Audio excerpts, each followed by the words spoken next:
I'm Terry Kane. I'm chairing the Sustainable Guilford Task Force here in Guilford. And I just want to introduce us, and to do that, the easiest and quickest way is for me to read right from our website about what our charge is. So, the Sustainable Guilford Task Force is an advisory to the Board of Selectmen charged with guiding town boards, commissions, and departments to further advance the principles of sustainability, equity, and environmental stewardship within and beyond our community, while fostering community support. Sustainable Guilford Task Force is further charged with pursuing continued growth and recognition for our town through ongoing certification at the highest possible level developed by Sustainable Connecticut. So at this point, we are a silver certified sustainable town. So we're really proud of that. Our town works really hard towards that, so yay us. Okay, just one other thing before I introduce Cheryl. I would like to call Robin Campett up here for just a moment. We have a new initiative. Robin, there you are. Sorry, looking at we have a new initiative that I'd like Robin to describe. Thank you, Robin. So, when I was thinking about this event, I was thinking, well, what's something new we can do? What's a new initiative that the task force can do that's related to recycling and the big problem with plastics? And one of the things that drives me kind of crazy is going out to restaurants. The plastic straws, like Rhode Island's already banned them. We should be banning the plastic straws. We haven't done it yet.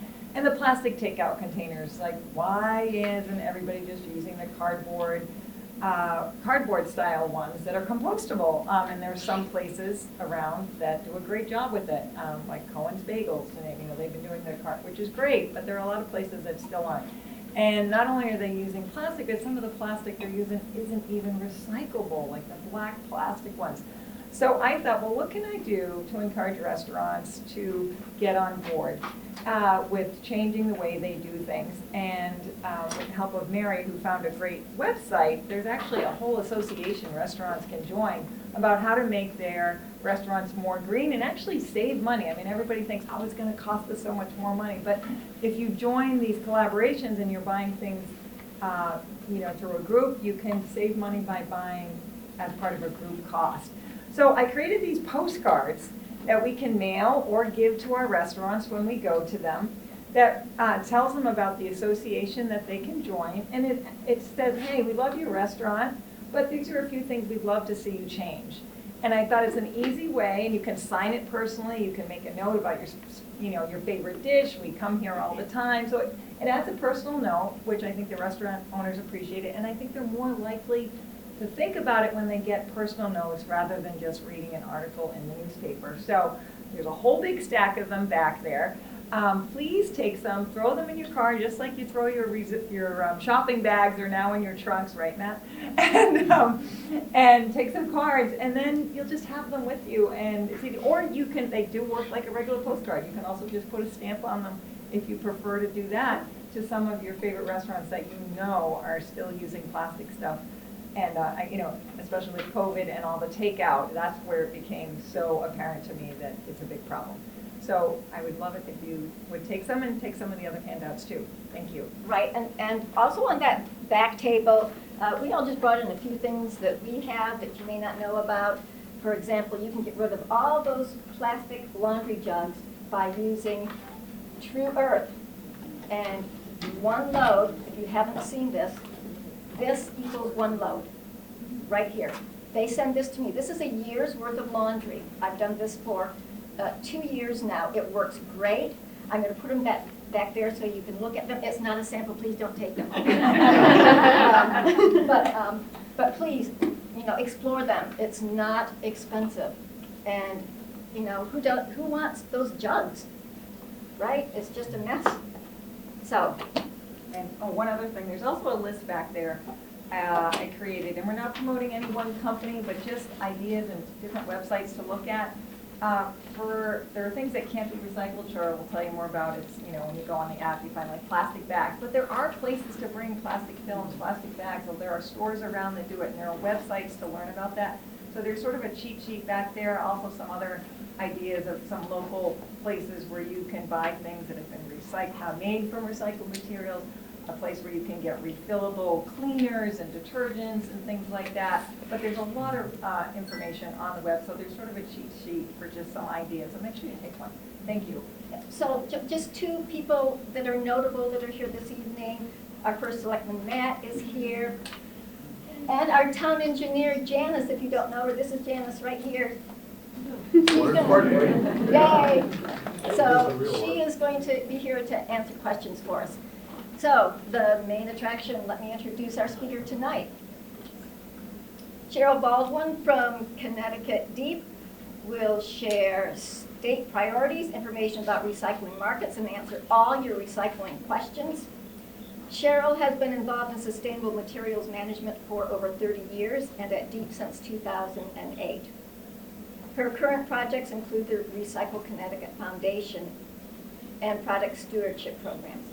She facilitated the creation of a universal list of acceptable recyclables in the state of Connecticut for the What's In, What's Out campaign, and she does help to promote the campaign. She received an MS in Resource Management from Michigan State, yay, I'm from Michigan. And a BA in Solid Waste Management from UMass Amherst. So please welcome Cheryl Baldwin.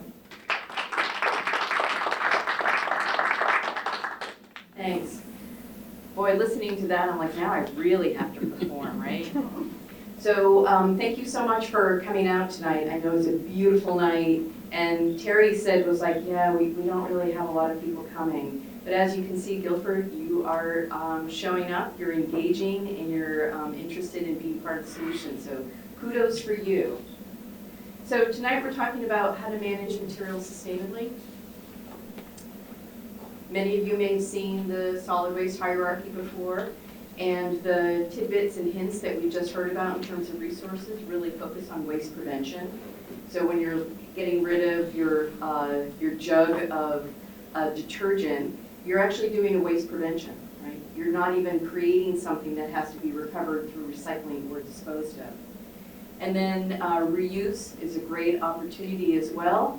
And then, of course, comes recycling and composting, diversion activities, and then, of course, waste to energy, landfill, and disposal. So that is the hierarchy in terms of importance to the least amount that we want to do. So if you're not aware, we are in a bit of a waste crisis in Connecticut. We're a bit of a waste crisis really in the country right now for a number of reasons. But in Connecticut, we had a facility that closed. One of our waste to energy facilities closed this summer, if you're not aware. And that impacted us because it means that some of our materials, which were burned, are now having to go somewhere else. And so knowing that this was going to happen, we did not want to deal with all of our materials going out of state. We did not want to deal with higher costs. And so back in 2020, despite the pandemic, the commissioner created the Connecticut Coalition for Sustainable Materials Management, along with, at that point, it was about 85 municipalities. And we just hit our 100th mark, so we now have 100 towns that are participating, which is fantastic.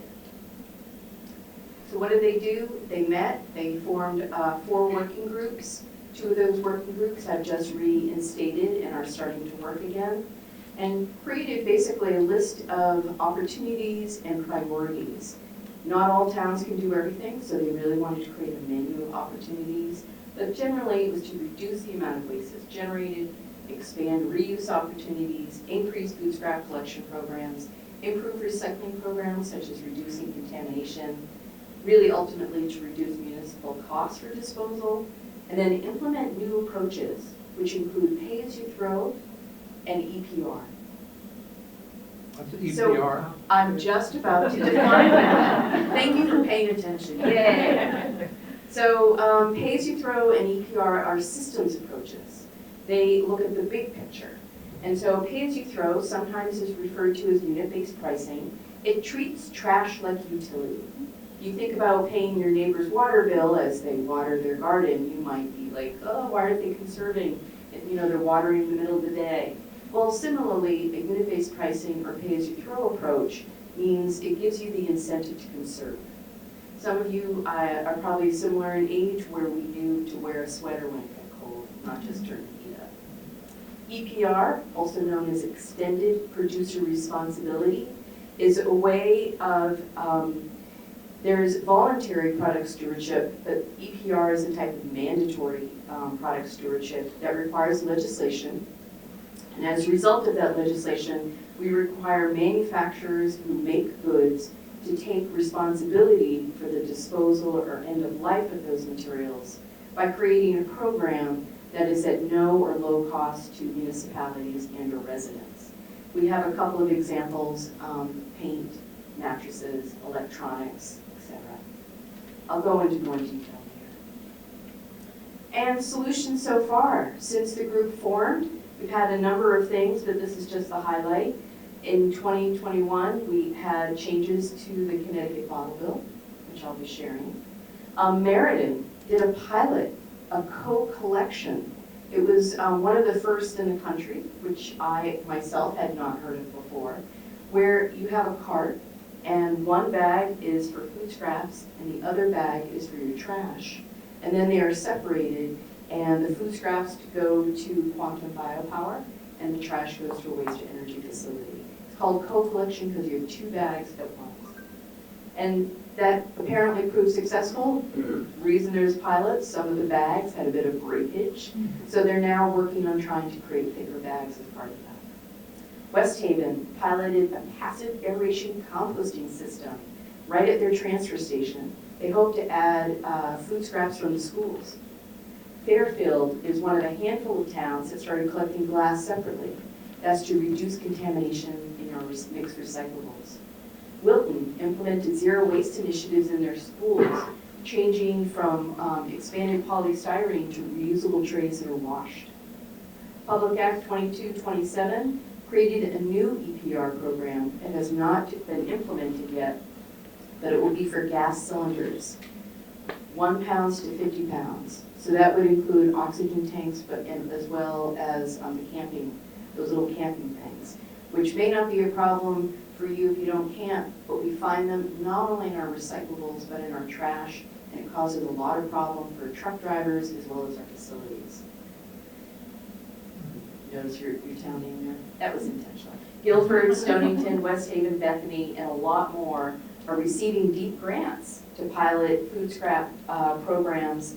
And they're sort of a diverse, I don't know all the details about all of them, but kudos to you to being part of the solution.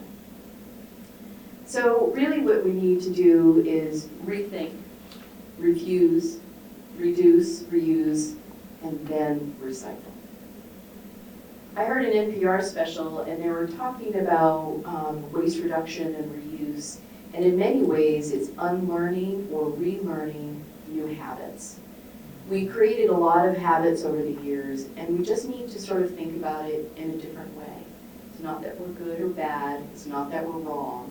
It's just that we need to relearn new habits because of the current issues related to our environment, sustainability, and waste disposal costs in Connecticut. So some of this may be review for you, but in terms of the reuse area, we can do sharing and repairing. All of this is part of the reuse world. You could buy durable, so they could be repaired. Donate unused items instead of throwing them away. But I do encourage you to donate responsibly. Just because you're donating it and it makes you feel good doesn't mean the organization wants it. Make sure that the organization looking for gently used sports equipment is not getting your medical devices. Organize community events, perhaps a community-wide tag sale or free days, or start a swap shop, or perhaps organize a repair clinic. Make mini libraries. Buy Nothing Facebook page in your neighborhood, or maybe Free Cycle.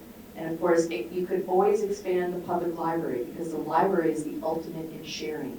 It shares books, videos, and more. And we do have a lot of libraries that are expanding to tools, cookware, art. And what about reusable and washable items?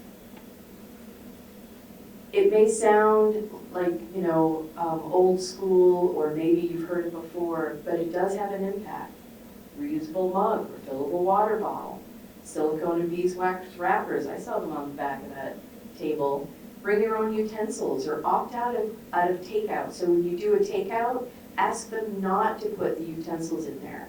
Because if you're bringing it home anyway, just use those utensils. Cloth napkins, cloth hand towels, refillable coffee pods, or perhaps no coffee pod. You could use a cloth filter, or my favorite is I use a coffee press. And then party packs. We have one at the office, though they don't call it that. They call it like the office reusable dishes. But it's really a party pack. So when people have an event, somebody is expecting a baby or getting married, we have these preset materials that have like 8 dishes or 8 cups or 8 plates and 8 utensils, and you have to sign it out, and then you have to wash it afterwards. What a great thing for your office. And then, of course, reducing food waste is very important. Make a list before you go food shopping. Create a menu for a few days or a week in advance. It will reduce the amount of just what's sitting in the back of your fridge. Eat your leftovers. I know I'm sounding like everybody's mother. Rotate food in your refrigerator. Older foods up front so you don't forget about them. Freeze items before they go bad. And more importantly is mark what's in there so you're not opening it up and go, is that chicken? Learn to compost or participate in the community composting initiative, which I believe is happening in Guilford. So lucky you. And then, after all that, then you think about how to purchase so you're reducing, or perhaps you're purchasing so you can recycle it. Review the what's in, what's out list. Make sure you're not wish cycling. If you haven't heard the term before, it means just because you wish it could be recycled doesn't mean it should go in the bin. You have to think about whether or not it's acceptable before you just put it in the bin. Try to purchase items with less packaging. Encourage your town to install the Recycle Wizard on its webpage. Download the Wizard app. And then follow Recycle CT on Facebook, Twitter, or Instagram. All right, so recycling. I know you're all here to learn a little bit more about recycling. So what is recycling? Recycling is what we often think of right here at the beginning. We think of it as we put it on the curb, or perhaps you bring it to the transfer station, and then somebody takes it away. And we are a very important part of that, but that is just one small part. It then needs to go to a facility where the materials are sorted and processed. They are sorted and processed at our materials recovery facilities, or MRFs. Those materials have to meet a specification. Once they go into the facility and they're sorted, they're commodities. They're commodities that need to be baled and tied up and sorted and made sure that they are meeting specifications so they can be sold. Once they're sold, they go to reclamation or they're reclaimed. And so in this case, it's 2 steps. I've used plastic as an example. These are referred to as plastic pellets. That's what the reclaimer makes. The reclaimer makes plastic pellets out of old milk jugs. And then in turn, somebody uses those pellets to make new milk jugs. But it doesn't end there. We actually have to buy it again. And that is recycling. It's the full loop. It's the full loop from collecting, processing, sorting, making new products, and then purchasing it again. So we have a lot of stuff that we buy. We have a lot of stuff in our personal lives that we need to manage. And what that means, we also have a lot of opportunities for how to manage their end of life. We have trash. Some things are just trash. And then we have our mixed recyclables. We have our bottles, cans, and paper. And then we have brush. Doesn't go in the blue bin. The brush goes somewhere else. And you'll find that at the transfer station too. And I'm sure you have an attendant that will remind you. Textiles. Maybe you bring them to a charity or an organization, or maybe your transfer station has a drop-off. Electronics. Your town might also have a drop-off or maybe a collection event if you're not from Guilford. Somebody mentioned plastic film. Down in the corner, you'll find that grocery stores will accept plastic wrap and plastic film for recycling. I'm sorry, it looks like I'm cut off a little bit, but that is food scraps for composting. Bulky waste. Some people have bulky waste days. Your transfer station collects bulky waste. Aren't you lucky? And then paint. I don't know if your town does it. I'm sure Janice will tell you. But you also have local hardware stores and paint stores that will take your unused leftover paint. And then Oscar, because garbage can be fun, and we need a little fun. So this is really where our materials are going. This is, you know, we think of our trash bins on the curb or at the transfer station, and we also added, of course, recycling. But really where we're going is a third bin or some type of a third collection for a stream of food scraps. This is really where Connecticut is going, and so this is the modern system that we are going to be moving towards. So in 2015, the department had consultants do a waste analysis. We do this every 5 to 10 years to try to understand what is still in our waste stream, where are the problem areas. At the same time, we do an audit of our recyclables. So this is an audit of our mixed recyclables or single stream.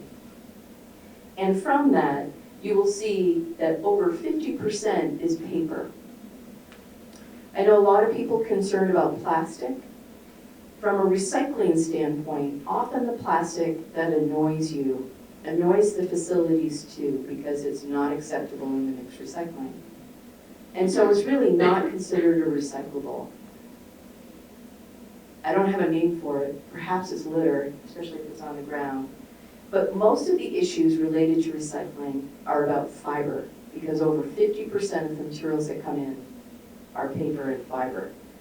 However, in Connecticut, when we took this study in 2015, we have a small percentage of milk cartons, and that helped us understand that a lot of people don't know that milk cartons are accepted in the program.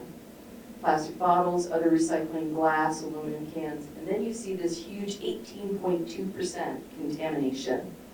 Now this was before the What's In, What's Out program was created. And this is why the What's In, What's Out program was created, because everybody had a misunderstanding of what was acceptable and what wasn't. And we needed to figure out how to reduce that contamination to lower. And there's a cost associated with contamination. This is a very busy slide. You can look at the details if you want, but ultimately you should know that our recyclables cost more for our towns or us as individuals if they have contamination. What does that mean? Contamination is things that people don't, that the MRF don't want. So I'll give you an example. You're doing laundry and you put it on hot and you're doing your whites and somebody threw in a red sock. What's going to happen? It's contaminating the load. And so similarly with our materials, we want bottles and cans and paper. Anything else is a contaminant. It mucks up the works. And because of that, it slows down the processing. And when it slows down the processing, it makes it complicated, and the facilities have to throw out so much of this stuff because it is just trash, then that means that we're paying more for our recyclables. So mixed recyclables or single stream came about in about 2010, and it really came because industry was trying to figure out how to have less trucks on the ground and also reduce costs. And really it reduced a lot of costs related to workman's comp, because with less vehicles on the road, carts were introduced in many towns, and that meant that people were injuring themselves less because they were no longer picking up the small 18-gallon boxes. So it requires less time, less equipment. However, it does reduce the load of our commodities, because what happens is when it's called single stream, everybody thinks everything goes in, which is why we call it mixed recyclables now. It's mixed recyclables. It's not one stream of everything. The MRF is not a miracle worker. It really is about sorting plastic from aluminum, from steel, and from paper. And of course, higher contamination is one factor for current rising costs. I'm going to be sharing some sad news with you tonight. You're going to be the first to hear it. So we have fluctuating recycling costs. This is the way it's been going on since paper was collected for, or rags were collected to make paper, right? It's a commodity to make a product. Well, they fluctuate and they continue to fluctuate. And with our current economy, we're having some challenges that have just started. If I had given this presentation 2 months ago, I'd been like, yay, everything's great. No, not so much. So part of this related to China's national sword policy, which created in 2017, where too much contamination was going to China, who purchased a lot of our materials, especially our mixed plastics and our fiber. And they said, we don't want this level of contamination anymore. We're going to cut it down to like 5%. And then they cut it even more. And then eventually they said, we don't want any of your plastic. We only want cardboard. And so for a while, the industry was sort of scrambling around and finding new markets, Indonesia, Vietnam. And then COVID hit. And what COVID did is it changed the supply chain. Do you remember when everybody was looking for toilet paper and that was sort of the ongoing joke? Well, we had a lot of paper mills that were sort of gearing up. And when COVID hit, they were like, we got to open. And they did. And as a result, markets flourished because there was so much demand for our materials domestically. And so it was great. And then the economy. Commodities are now quite soft, meaning they're not worth as much because there's less demand, and there's a lot of issues related to inflation and rising costs. So I'm just going to quickly go over markets because a lot of times people say, are our materials, do they just get thrown in the ocean? Well, they don't get thrown in the ocean. Our materials are marketed, and I'll show you some values just to give you a sense. The biggest thing to know is that there's sort of a 70-30 rule, where 70% of our materials are sold domestically, and about 30% are sold and exported. Before you move on, could you explain slow inflation?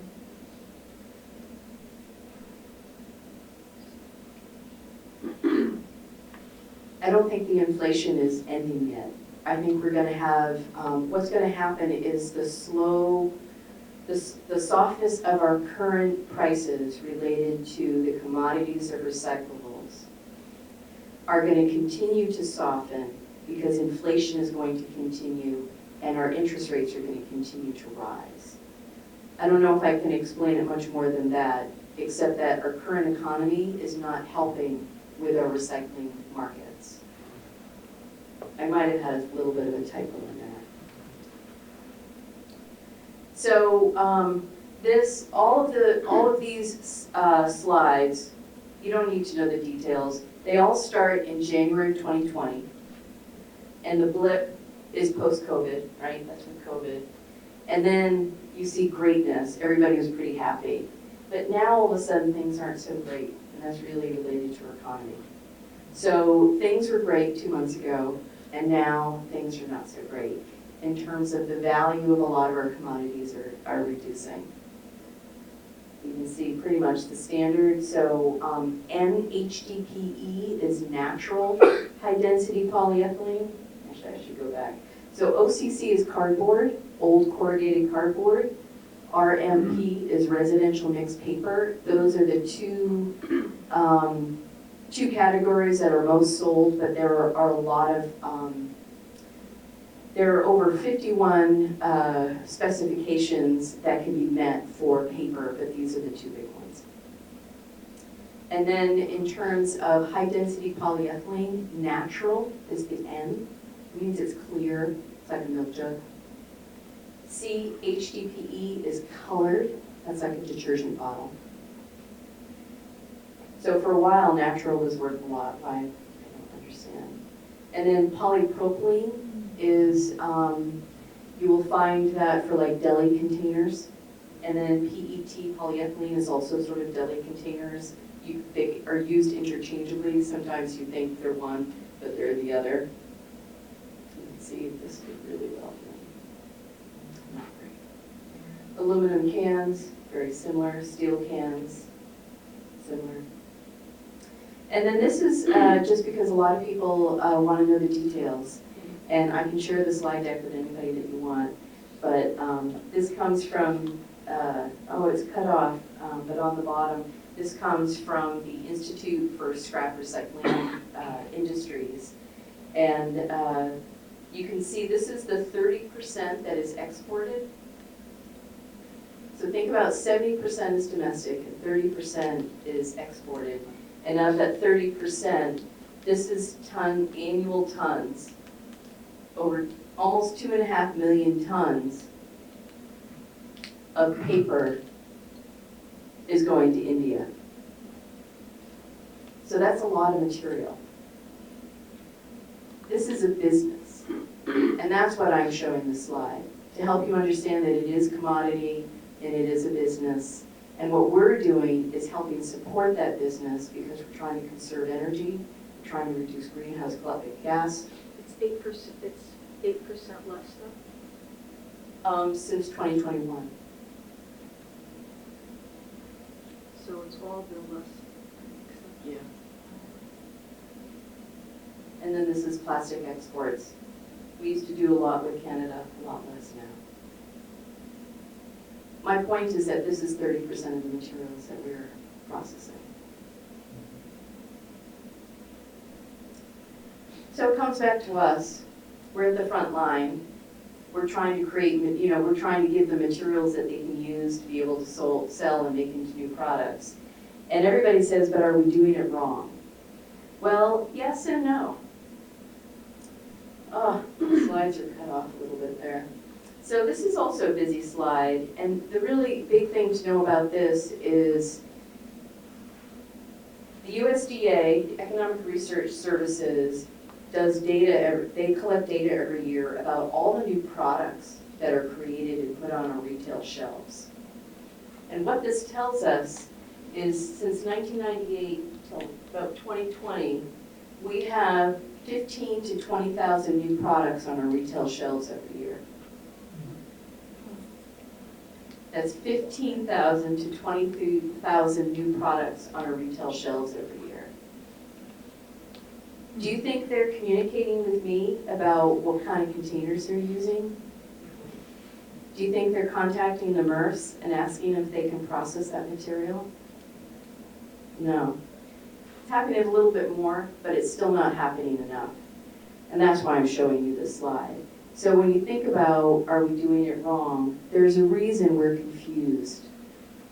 The other challenge of confusion has to do with the recycling arrows. So I'm going to tell you right now to erase these from your mind. These are plastic resin codes. If you were working in the industry and you needed to know what the market rate was for polypropylene versus natural HDPE, then yeah, these are very helpful. But for you and I, it tells us nothing except what type of plastic resin it is. It's an ASTM code meant for industry. It is not meant for us. It doesn't tell you if it's in or if it's out. It doesn't even, it really just doesn't tell you anything except for what kind of material it's made out of, and that is just for the plastic. So as hard as it might be to break, this is when we need to unlearn something and learn something new. In Connecticut, use the what's in, what's out list.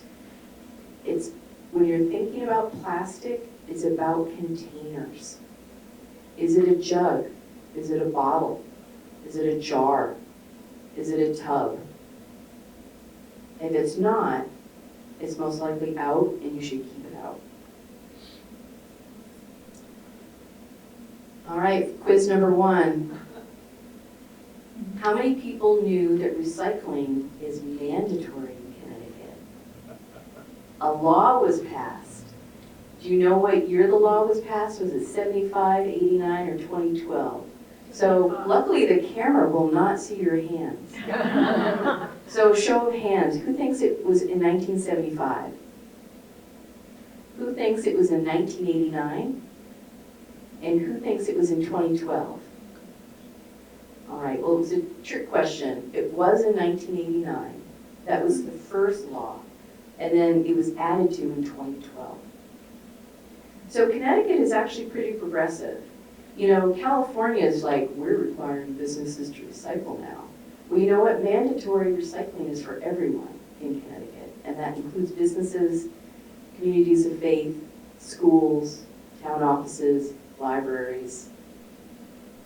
These are the items that are designated or mandatory recycling in Connecticut.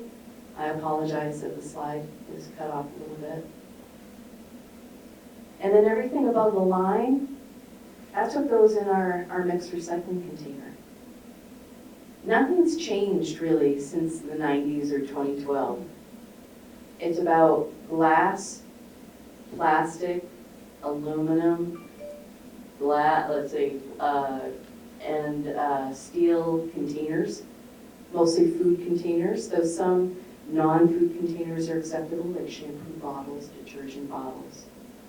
But then it's cardboard, box boards like cereal boxes, newspaper magazines, and office paper or junk mail. That's it, pretty simple. The problem is that we have 15,000 to 20,000 new products on our retail shelves, and then people say, what about this? And so if you say, what about this? Especially if you have an opportunity to ask a question through the Recycle Wizard app or the widget, and you can also ask questions on Facebook, and I will respond to you. And the biggest challenge is I'll be like, I have no idea what that is. You're gonna have to send me a photograph. Because there's so many new products coming onto our shelves. So in terms of, I'm just gonna go back a minute. So I know I'm gonna wait to the end. So in terms of materials, it really is important just to keep it simple. And if you are in doubt, well, you should pause and probably put it in the trash. So I'm just going to quickly go over some past legislation because people may not be aware of some changes that happened to the bottle bill. So the original bottle bill was passed in '78. It went into effect in 1980. The original program was designed for litter or anti-litter to encourage people to stop throwing out their bottles. And then in 2009, it was expanded to include water bottles. Originally, it was just all carbonated containers. And then in 2021, a lot of modification. So originally, in '80, it was beer, soft drinks, carbonated water. 2009, it added water. And at that point, it was a 5-cent deposit and a 5-cent deposit. And in 2021, they're adding hard seltzer, hard cider, plant water, juice drink, tea, coffee, kombucha, plant-infused drink, sports drink, or energy drink. And it will be effective in January 1st. So we'll see the bottle bill change. It also increased the deposit, but the increase in deposit won't happen for another year. And then at the same time, there were some changes. Miniature liquor bottles, there was a lot of people saying it should be part of the bottle bill. There were a lot of people saying it shouldn't be part of the bottle bill. And this is where it ended up. In Public Act 2158, it required wholesalers of those miniature liquor bottles to get a 5-cent surcharge. So it's not a deposit, it's just a fee. And then what they said they would do to help municipalities with their litter, they would then count all those miniature liquor bottles that were sold in every municipality and give you that nickel back. So effective October 1st is when they started accounting. You should have already received your first check, and another check is probably going to be coming in a couple of weeks. So what you do with that money is really up to you, but I would hope that you would do something related to recycling, materials management, sustainability. Some people have actually hired part-time recycling coordinators. Housatonic Resources Recovery has done that. West Haven has done that. So a lot of people are doing different things and different approaches. Some are focusing on schools. So, and then EPR programs. I mentioned extended producer responsibility. That is a mandatory type of product stewardship. We have a lot of programs already. One is for electronics, mattresses, paint, and thermostats.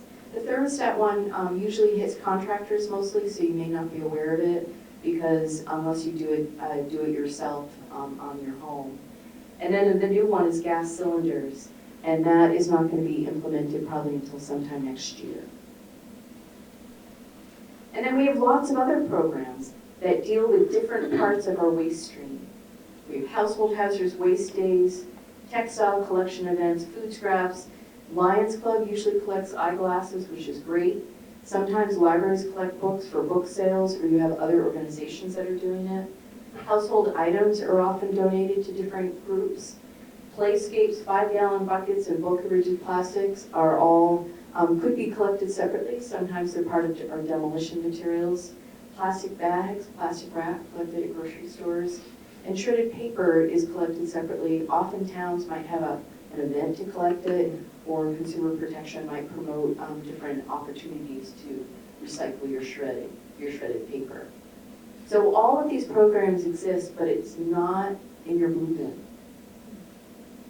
Every program decides what is acceptable and what is not acceptable. And for recycling education, it's the what's in, what's out, what goes in the bin, what does not. We have one universal list for Connecticut that was created in 2017. Met with all the MRFs, and in meeting with all the MRFs, they decided what should go in and what should go out. And the list was created by really posing the question, what is detrimental to your staff, your system, and the value of your commodities? If you're not aware, what happens when materials first go into a MRF? The truck backs up and all the materials are dumped on the floor, and then there's a conveyor belt, and usually the first place in the conveyor belt are people. And the people manually pick out contaminants or things that might cause problems further on down the line. And then there's lots of videos on YouTube if you ever want to watch it. And then there's like blowers, and they blow things off, and then magnets pick things up, and there's optical scanners. It's really quite fascinating in terms of the technology. But it's important to remember that people are also part of that system. And so we need to make sure that materials coming through are not detrimental to their health and safety. And then we need to make sure that materials going in are not problematic for their equipment. And then, of course, we don't want to reduce and have contamination, because that reduces the value of their commodities. And if they can't sell it, then we're not really recycling. So this is what I just shared. Is it harmful to your employees? Could it shut down or harm the equipment? And that is how we created the list. They used to say, yeah, we can take it. And I said, yes, but do you want it? And they said, no, it causes tons of problems. Well, then I said, well, why are you taking it? Well, we'll manage. And I'm like, no. We want to make sure that you have clean materials, because we want to reduce the costs. And I know that we can all create those changes to make sure that they have cleaner materials. So again, we want to reduce the amount of contamination. And what was the #1 contaminant found in our audit? Plastic bags and bagged material. And this continues to be the #1 problem across Connecticut. We need to stop bagging our materials, and we need to stop putting bags in our recyclables. So bagged recyclables versus bag of trash. Can you tell which is which? They're the same exact photo. So it's a trick, because again, when bags of material are coming down the line and you have people who are picking off contamination, they don't have time to figure out, they don't have time to open up the bag. That line is moving. They are just picking and picking. So it doesn't matter if it's a bag of beautiful recyclables or a bag of trash. It's all going to be contaminant and thrown away. So the top 5 contaminants: plastic bags, shredded paper, bagged material, tanglers. Things get tangled in the equipment and can cause a lot of harm for staff as well. Garden hoses, hangers, clothing, and bottle caps. Bottle caps contaminate glass. So plastic bags and other film at Connecticut MRFs is a huge problem. You can see, so this is part of the conveyor system. This is actually a series, this is like different pieces that go across, and on them are a bunch of like knives. And what happens is it pushes the materials up. Well, it can't push the materials up because this is all plastic bag and plastic film and tanglers. And do you know what that is? That's a man. That's a staff person. 2 guys have to jump into the equipment 3 times a day at all of our facilities to manually cut out all that stuff. So I don't know if anybody's in business or manufacturing, but can you imagine shutting down your line 3 times a day? Costs money. It's also dangerous. Very dangerous. And who do you think is helping pay for that? We are. So we need to stop putting in plastic bags and film.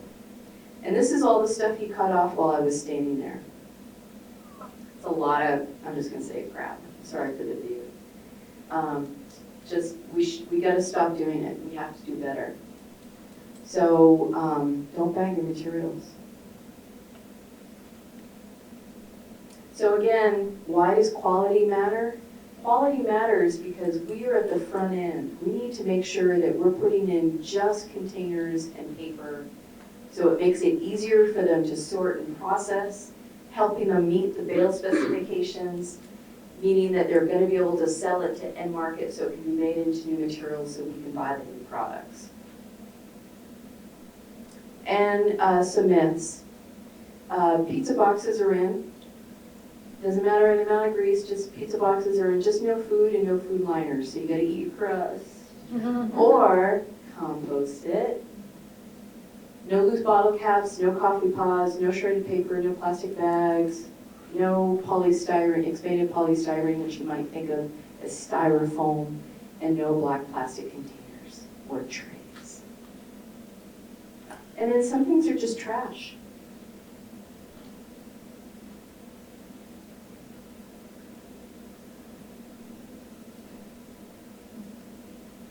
And this is glass coming from Earth. These photographs are from 2017, before the What's In, What's Out program.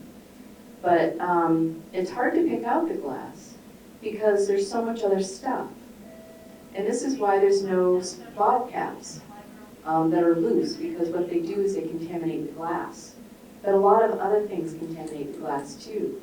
Toothbrushes, tampon applicators, lip balm, toothpaste, razors, pens, batteries, etc. This is why a lot of municipalities are starting to collect glass separately to try to keep it clean.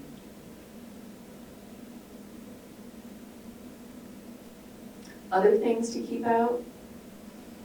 Keep in mind our friends and neighbors are working on these lines and they're manually touching everything. No batteries, no syringes, no propane tanks, no ammunition. Believe it or not, they get lawnmower blades every summer. No knives. I know we're concerned about plastic, but you know what? Really, utensils are very sharp and can cause a lot of problems. No diapers, no tampon applicators, and if possible, keep things dry. This is the Recycle CT webpage, and you can see the search tool where you can ask questions about materials. This is the app that you can download on your phone. There's also materials that you can download. So if you're part of some type of an organization or group and that you want to share the wisdom, you can print any of the materials. You just need to download them and print them. And then if nothing else, I encourage you, before you put things in the bin, or any of the bins, or any of the recycling programs, is it acceptable versus is it recyclable? My t-shirt is recyclable, but it doesn't go in my blue bin, nor does it go in my compost pile. And so now the quiz.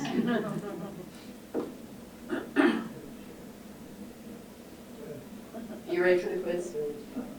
So I'm gonna put something up. I'm gonna hold something up, and then I'm gonna ask you if it's in or out, or perhaps it goes somewhere else. So I'm gonna start easy. Oh, got all these materials in here. Cheryl, can I turn the front lights on so people can? Sure. All right. So pizza box, in or out? In. There's some grease in it. Okay. It's okay. That's good. Okay. This is soap, a soap container, in or out? In. Correct. to box? In or out? Does it matter if there's a little window? Does not matter. Oh, plastic Hellmann's mayonnaise container. Are you sure? No. Should I look at the bottle and see what kind of plastic it is? No. Doesn't need to, it is a jar. Milk container. Another milk container. All right. This is too easy. Our librarian is not happy about it. I'll clean it up. All right, okay, I gotta open another box here. Let's find something more in here. Oh, yeah. Nut container. This is actually out. Why? So this is referred to as if you really want to know industry lingo, this is a spiral wound container. And apparently the MRF operators hate spiral wound containers. They are problematic because they're fiber and metal and plastic. What about the And I'll plastic show top? you a really cool one. What about the plastic top? You can put the plastic top in, but not all of them have plastic tops. This is a spiral wound container. They are problematic. They have foil on the inside. Facilities hate them. They can't do anything. They contaminate the cardboard or they contaminate the metal. Other examples of spiral wound would be like Pringles, potato chips, and even sadly oatmeal containers. Oh, wow. But it depends on the oatmeal. This oatmeal container has no plastic, so this is okay, but if it has plastic, it's not acceptable. So when I tell people like, oh, am I supposed to buy that or this is when purchasing can have an impact. You buy one that you can put in. Or if it's too complicated, I ask you to just put it in the trash rather than contaminate the recyclables. Does that have a metal bottom? It does not. Oh. But see, some of them do. Yeah. That's why it's very confusing. So if it's got a metal bottom, it's out. Can't you just rip the cardboard off it and throw the? Okay, I so take for stuff Uber apart. recyclers, for people who go the extra 12 miles, But that's not that difficult, I think. it is for some.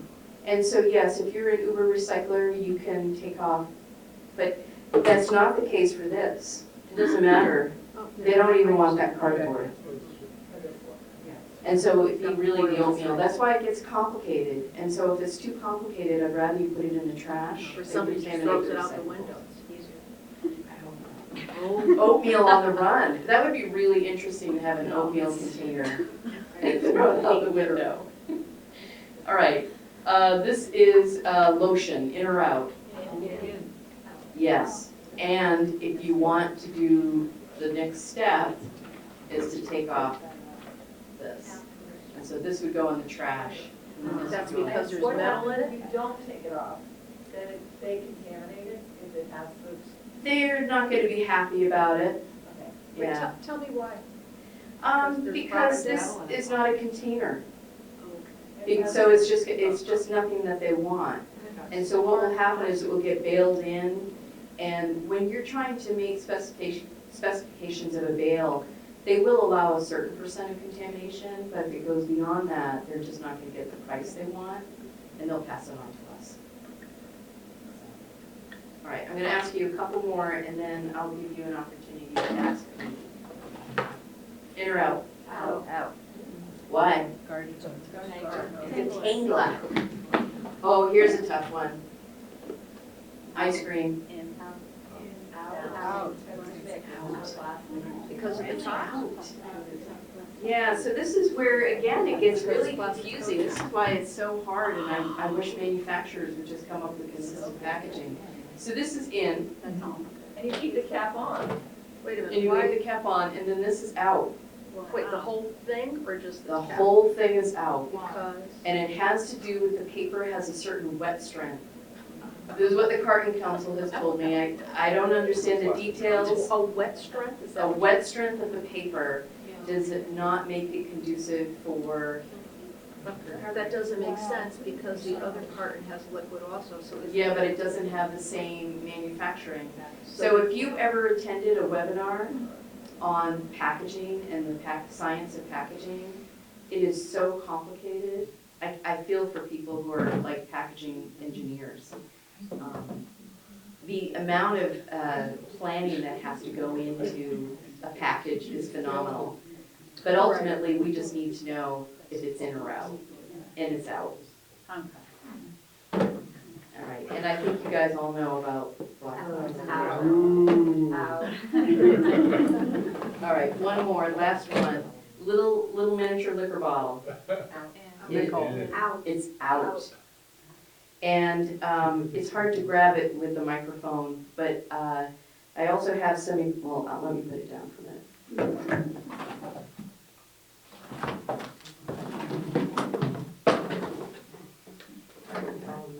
Okay, small containers, Depends on how. they're out. Small container, if they're like a glass jam jar or something that's washed out?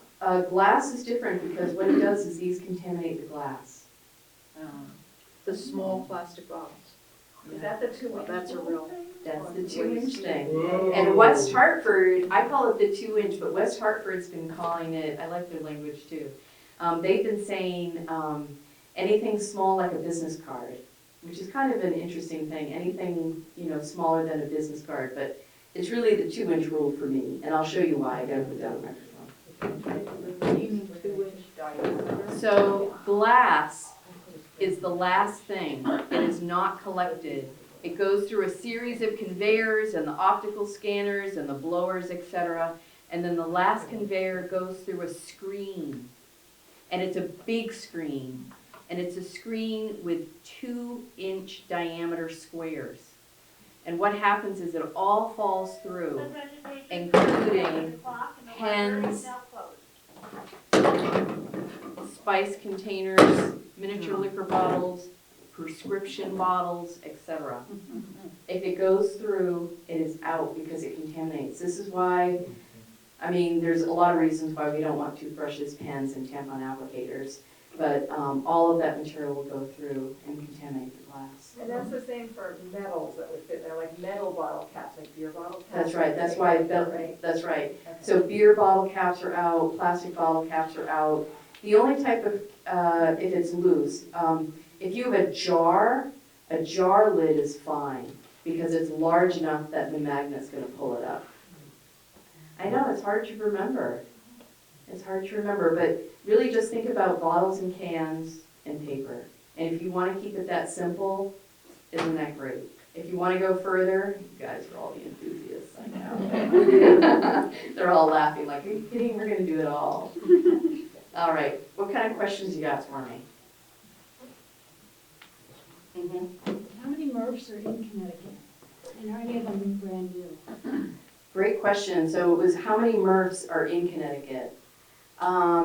I actually don't know. We've had a couple close and a couple open. So I do know that they're run by 4 companies. So 4 companies own a number of MRFs in Connecticut. I'm going to say it's also complicated. Yeah, I don't know the answer. But we do have a number of facilities that process mixed recyclables. We do have a new facility, USA Hauling Murphy Road Recycling. They're opening up a new facility. I think they were opening it up this summer.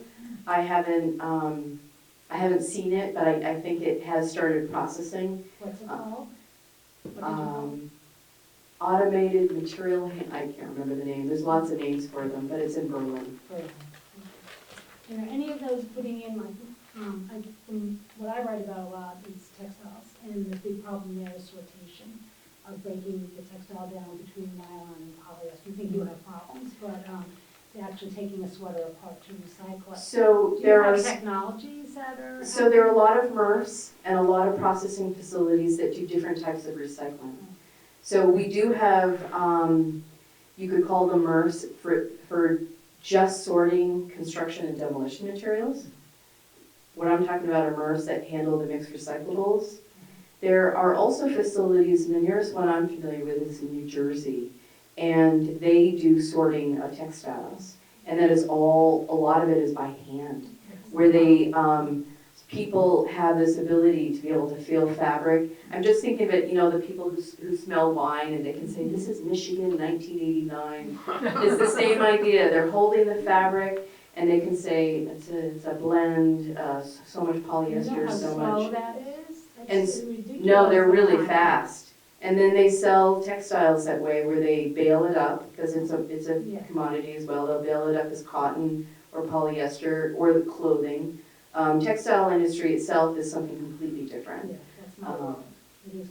So, yeah, But the technologies are sort of coming in both ways of having to do it not so manually or with AI technology or different types of things. it'd be great to get a facility in the Northeast, kind of a good Northeast. Yes. Oh, yeah. If this sorting is so labor intensive and expensive, why don't they have us doing the sorting at the consumer end, at our end, like they used to? That's a great question. A lot of people say, can we go back to dual stream? Can we go back to sorting? And it's a yes and no. MRF operators already handle mixed materials. So Branford was one of the last towns. I think Sharon was second to last. But I think Branford held out for a long time, and they did dual stream, where they had they had their mixed containers, their bottles and cans, and then they had their paper in a different container. And that's how they collected it. And they got pretty good prices, but at the same time, it just went to the facilities that have mixed materials. And so eventually they just sort of said, well, it doesn't make sense. But Connecticut is, unique in that way. Not all towns and not all states do it that way. If you were a town that you wanted to market the materials directly, you could, and completely bypass MRF operators, where you could do glass by color, you could do different resins, you could do different paper grades, and then you could have a professional in your community that then marketed it. Doesn't really work for Connecticut. We're a small state. Usually the folks that do it at the county level, where maybe you'll have county government do it, and they'll manage it that way. But it hasn't really been that way for Connecticut. We just mix our materials now since about 2010. So Guilford could go in that direction, but you'd be wrong. Thank you. Do you ever go to the transfer stations and talk with the people that work there about their issues with the trash? Because I have a big issue with people who litter, okay? I live 1.3 miles from Route 1. I live off of Moose Hill. And about 3 or 4 months ago, I picked up 3 33-gallon bags of trash, mostly water bottles. People don't return them. Mostly food, lunchtime food, and that was what I could get from the road. I've noticed lately that other people are doing it, because when I really get fed up is when I go out and do it. But when I talked with them at the transfer station, they told me that since they're unable to collect, is it used motor oil and batteries and stuff? I think they It can depends only on their take. permit. Your town can do that if they want to. Okay, well, so that's what I see. I see leftover siding from contractors, paint, different things. People drop off bureaus. It's really ridiculous. I have the Public Works on my phone, and they come and get it. Of course, they're very good about that. But I don't understand why there are not signs that say, is littering illegal, or is it a free-for-all? Why So isn't, we usually break there it a down sign into or 2 something? areas. Littering tends to be smaller stuff. Illegal Okay, and dumping I'm is sorry to something interrupt different. you, but I've called the Public Works, who directs me to the First Selectman's Mm-hmm. office, to the police department, a big circle. I felt like going out and getting signs myself. I was so frustrated. And I've actually gone out before people have come to my house. Mhm. It's embarrassing. And we're also near the wetlands, so that concerns me because I have well water. But I can't find anybody who is interested enough at the bottom level with the trash. This is great. And I always do it, as you could probably tell, so does everybody I know. We reuse everything. But how do you make that connection? In returning bottles, people don't return bottles. I see them in my neighbor's trash as recyclables. Hopefully they're doing that, but how do you do that connection to get that together? And with the transfer stations and that stuff, it's nice to talk about, but It's a great, You know, how- it's a great how- question, and I'm gonna, pose it to the fact that you have your first selectman and your town engineer, because it's really a town issue. The state gets a lot of calls about illegal dumping. If it's on state roads, then we help clean it up. yeah, Public Works will call we'll call the state if it's on Route 1. then they'll And come. maybe that's how you decide to use your miniature liquor bottle money. Maybe you decide to create a campaign, to help promote, create signs. Or It's just really up to you as Pay some residents. kids or something, I don't know. I don't know if either of you want to talk to that question. I'll be happy to I talk don't know, about it. just like to We do can't, something. we can't police bad behavior throughout town, Right, no right, question right. about it. Right. And I dare say that we don't want no dumping signs all over town. No. The reality is that if you see somebody doing something like that, somebody has to say something, they have to report it, and they've got to bring it to somebody's attention. We cannot, I hate to be a downer on this, Oh, but no. we can't be everywhere and police it, and nor can we have signs all over the community. So I think it is important for us to continue to create the message that there are behaviors in this community that are unacceptable. But can we just have one litter sign where it's prominent, something also, or if you could ask Dunkin' Donuts or the fast food places, would they please put up a sign that says, would you please responsibly, put your trash? Because that's what I see a lot. And also, to tell you the truth, I see people parked on the road. I'm a little afraid to go up to, so people have said some unkind things to me when I said, hey, could you not throw your trash while you blah, blah, blah. I like to be glad that I'm in my car, so I can just put my car in the garage. So Just it's, write down the license plate number and call the police department. Literally. I'm sure you have a fine on the books. Right, there is a you probably litter have an fine. ordinance, There is a $100, litter $200, fine. $300. but Absolutely. even just in the places where it's prominent, Yeah. that's what I just want.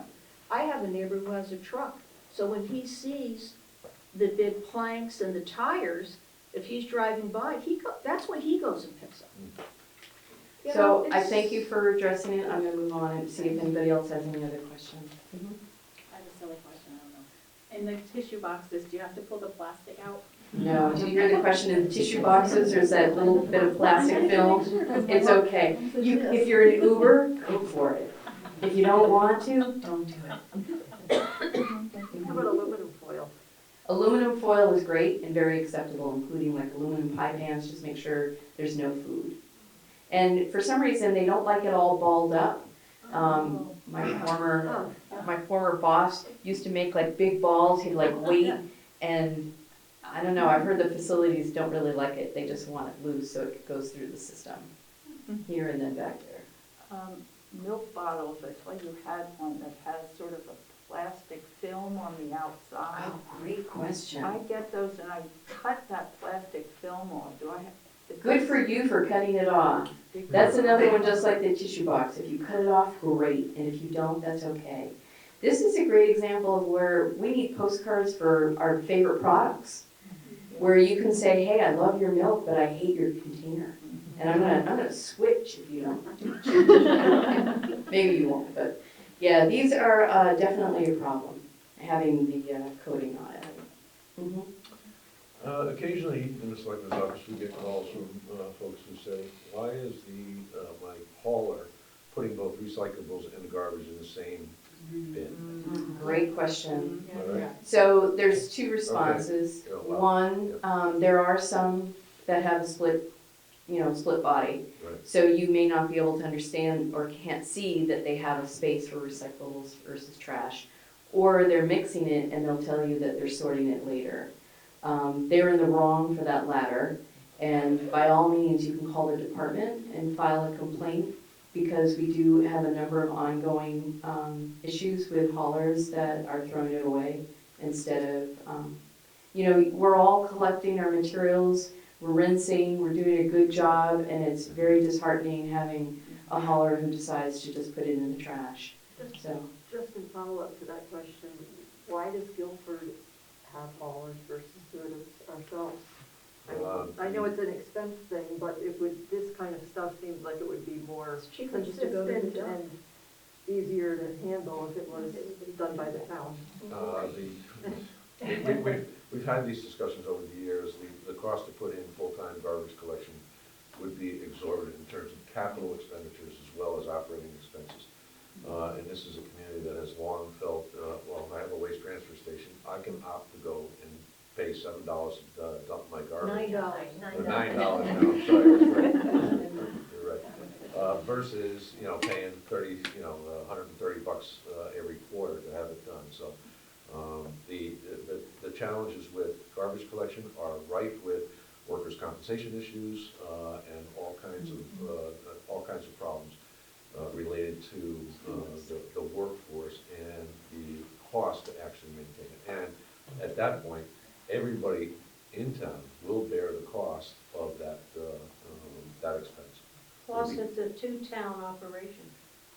That's what explains Right, Madison. that is Madison would have a to agree. consideration. Yeah. I mean, all right, one more question, because we've gone over. Oh, you haven't asked one yet, Oh, have could you just talk a bit more about textiles? So where do they go? How do they, So every town collects textiles in a different way. Some towns don't even collect them. They might work with charities, they might work with textile recyclers. That's pretty much it, they collect them.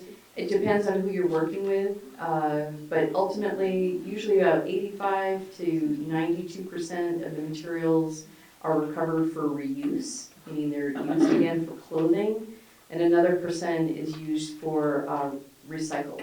In the sense that if it's cotton, it's often made into rags, and if it's a polyester, it's often made into foam or foam chips that are used in cars and other materials like that. You can find a lot of materials on our webpage if you're interested. Just Google deep CT recycling textiles. okay.